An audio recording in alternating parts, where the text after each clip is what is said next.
By the way, it's my first. რუსეთმა ცნობილი სოციალური პლატფორმის Telegram-ის დამფუძნებელს პაվել დუროვს დაუსწრებლად წარუდგინა ბრალი ტერორისტული საქმიანობის ხელშეწყობაში და ბიზნესმენის საერთაშორისო ძებნად გამოაცხადა.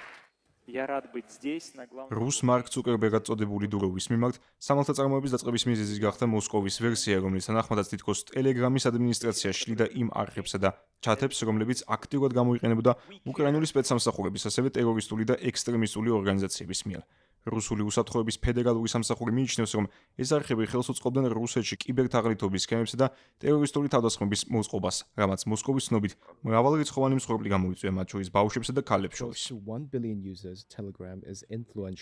ეს არ არის პირველი ან ერთადერთი შემთხვევა, როდესაც რუსეთი პაվել დუროვის წინააღმდეგ საგამოძიებო მოქმედებებს ატარებს და მას სხვადასხვა სქემაში მონაწილეობას შედანაშაულებს. თავად ბიზნესმენი ამ საქმეს პოლიტიკურად მოტივირებულს უწოდებს და ამბობს, რომ კრემლის მთავრობა საფუძველს ეძებდა, რათა რუსი მოქალაქეებისთვის Telegram-ზე წვდომა შეეზღუდა.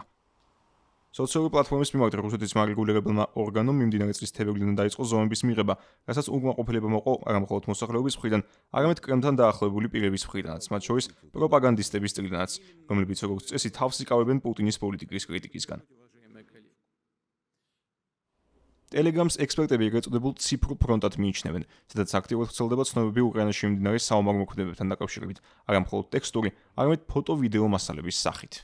2024 წლის აგვისტოში პაվել დუროვი საფრანგეთშიც დააკავეს. ფრანგული მედიის ცნობით ქვეყნის ძალოვანი უწყება უკმაყოფილო იყო იმის გამო, რომ ტერორიზმის, ნარკოტიკების, თაღლითობას და ბავშვთა პორნოგრაფიის გავრცელებაში ეჭვმიტანილების გამჟღავნებისთვის Telegram-ის სპეცსამსახურებთან არ თანამშრომლობდა. საფრანგეთის პოლიცია ამ სოციალურ პლატფორმას კრიმინალის ბუდეთ მიიჩნევს.